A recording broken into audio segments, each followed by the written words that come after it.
teka lagu best. Demam teka lagu best? Bermula 24 Mac hingga 1 Mei ini, anda berpeluang memenangi sebahagian dari RM18,000 dalam teka lagu best. Jadilah pengirim SMS ke-7 selepas isyarat teka lagu best dikeudarakan ketika lagu sedang ke udara. Type best, jarak, TLB dan hantar ke 39111. Berikan judul lagu dan nama penyanyi dengan betul ketika penyampai menghubungi anda. Teka lagu best menangi sebahagian dari RM18,000 hanya di Best FM, terbaik untuk harimu.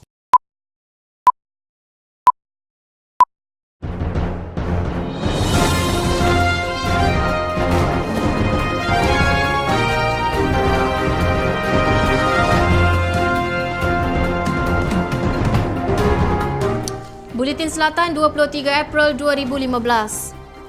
Sultan Johor berkenan hadiri Majlis Santapan Diraja bersama Pegawai Takbir Negeri. SPAD perkenal aplikasi MeterOn. Perarakan bot berhias berpotensi tarik pelancong ke Johor. Pekerja swasta berdepan ugutan angkara gagal lunas pinjaman alung. Dan akhir sekali, SPRM Johor tahan 4 lagi individu dalam ops tanduk.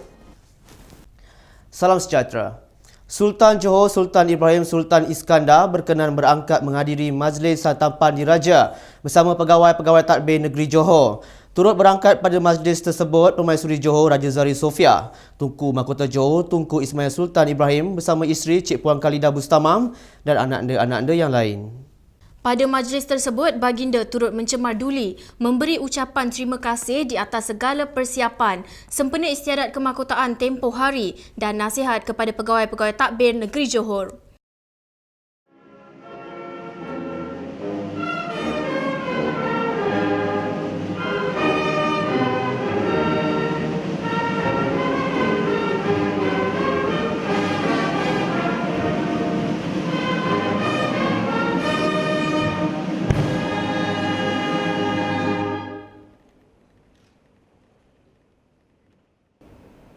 Suka saya menzahirkan ucapan tahniah dan terima kasih kepada semua ahli paham majlis diraja dan ahli musyawat kerajaan Johor serta kepada semua pegawai takbir negeri Johor yang telah berusaha bersungguh-sungguh menjayakan istiadat kemahkotaan yang lalu dengan lancar dan sempurna. Terima kasih juga saya ucapkan kepada semua pegawai daerah dan anggota takbir lainnya yang telah berjaya menunjukkan berbagai acara di setiap daerah dengan begitu susun dan meriah untuk meningkatkan hubungan sana dengan rakyat. Saya percaya setiap rakyat negeri ini pasti telah dapat memahami akan makna dan kepentingan istiadat kemahkotaan tersebut dan juga mengasai kemuliaan acara-acara sambutan yang telah diadakan. Saya menyuruh kepada saudara-saudara sekalian supaya menghidupkan kembali semangat dan meningkatkan usaha yang gigih untuk memajukan negeri ke tahap yang lebih cemerlang. Pegawai GSS mengumpulkan pemimpin yang diharapkan oleh rakyat. Oleh itu, saudara-saudari mestilah melengkapkan diri bukan sahaja dengan ilmu pengetahuan dan kemahiran pentadbiran yang tinggi, malah tidak kurang pentingnya mempunyai perwatakan dan pergaulan yang disenangi oleh masyarakat. Majlis bermula sekitar jam 8.30 itu diadakan di Pusat Konvensyen Antarabangsa Persada Johor dan turut dihadiri Setiausaha Kerajaan Negeri Datuk Ismail Karim, Menteri Besar Johor Datuk Muhammad Khalid Nordin dan Barisan Exco Negeri. 2015 akan menjadi tahun bersejarah bagi ASEAN dan juga Malaysia selaku pengerusi perkumpulan itu tatkala dunia akan menyaksikan perwujudan komuniti ASEAN menjelang akhir tahun. Kementerian Luar Wilayah dalam satu kenyataan berkata semua tumpuan akan terarah kepada Malaysia apabila kiraan detik bagi ASEAN bersepadu itu bermula. Melaka, Sabah dan Sarawak sebagai venue bagi pelbagai mesyuarat ASEAN pada tahun ini. Suruhanjaya Pengangkutan Awam Darat SPAD memperkenalkan aplikasi Meter On bagi memudahkan pengguna teksi membuat sebarang aduan mengenai salah laku pemandu teksi. Menurut pengerusi SPAD Tan Sri Syed Ahmed Albar, SPAD telah melancarkan aplikasi mudah alih itu 2 minggu lepas sebagai platform lebih berkesan bagi menangani masalah pemandu teksi yang tidak beretika serta tidak menggunakan meter.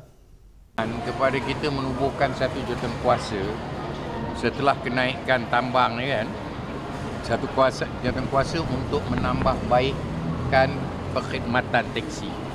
So we hope dengan adanya dua-dua belah pihak, pihak pengusaha, pihak pengendali, pihak orang ramai, kita nak melahirkan satu budaya yang patuh kepada peraturan, patuh kepada, dan mereka regulate themselves. So dengan kita dapat kerjasama daripada pengendali dan pemandu-pemandu teksi ini, kita percaya bahawa niat kita yang murni, tujuan kita ni akan mencapai matlamat yang hendak kita. Beliau berkata demikian kepada pemberita selepas memperkenalkan aplikasi Meter On kepada orang ramai di Pusat Beli Belah KSL. Aplikasi itu membolehkan pengguna membuat pengesahan pemandu, menjejaki perjalanan, mendapat anggaran tambang bagi satu perjalanan dan menghantar isyarat SOS sekiranya berlaku kecemasan dalam perjalanan.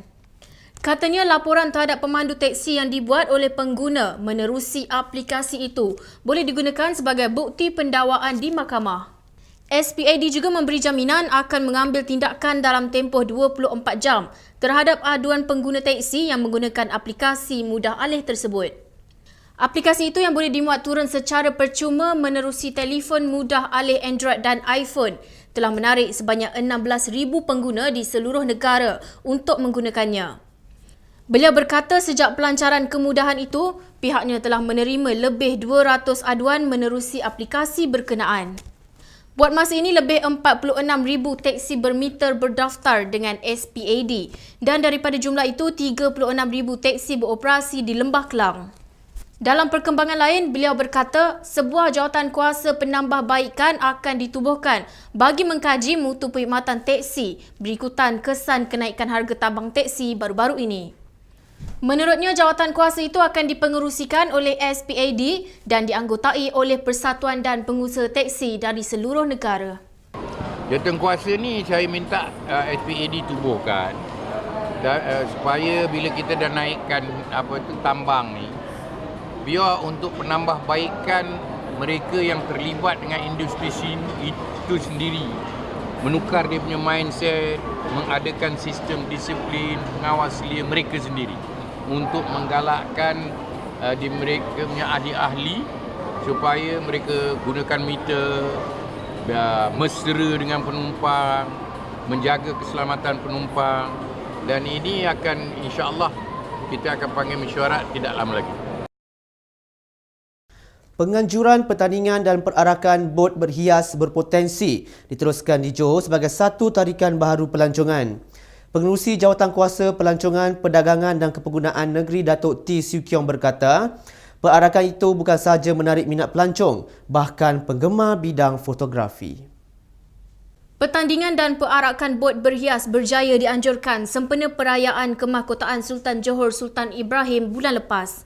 Beliau berkata acara seumpama itu dilihat berpotensi untuk dimajukan sebagai tarikan pelancongan sekiranya penyertaan semakin bertambah saban tahun.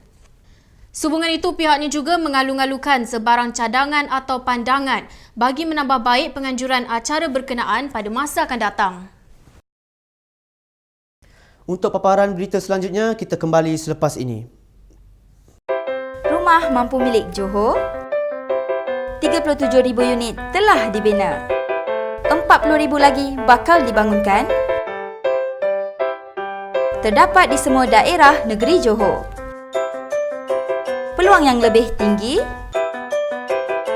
terbuka untuk semua kaum, dengan harga yang lebih rendah. Pelan Suara Hati Johor, merakyatkan kerajaan, pembangunan pro rakyat.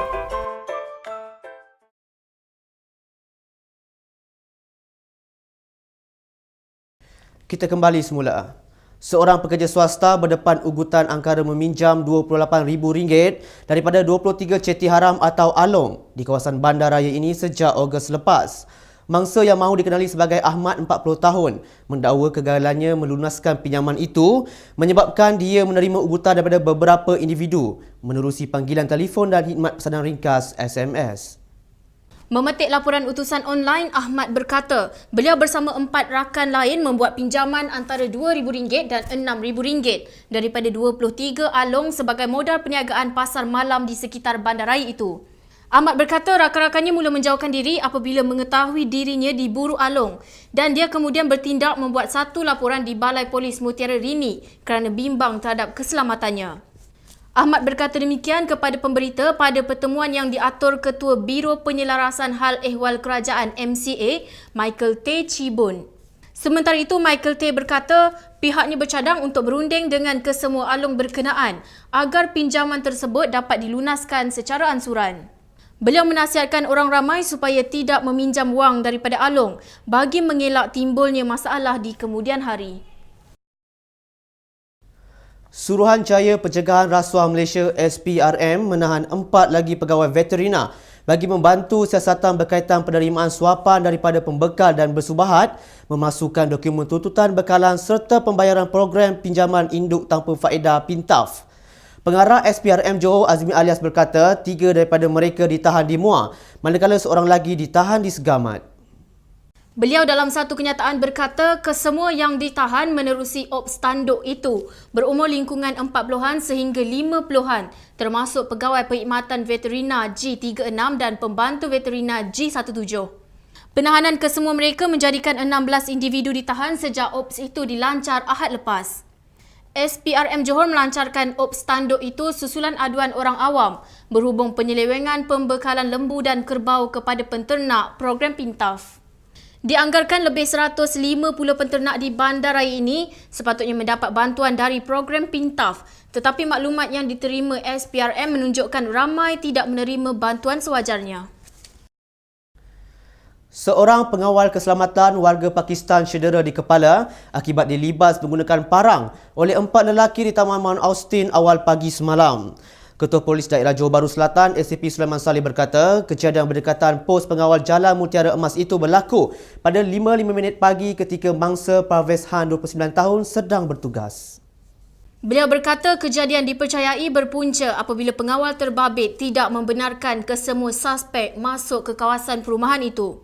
Suspek kemudian keluar dari kenderaan terbabit dan terus menyerang pengawal itu dengan parang. ACP Sulaiman berkata pengawal tersebut kemudian dibawa ke Hospital Sultan Ismail untuk rawatan dan keadaannya dilaporkan stabil. Katanya polis kini sedang melakukan siasatan lanjut kes itu mengikut Seksyen 324 Kanun Keseksaan. Sekian untuk edisi Buletin Selatan. Salam takzim.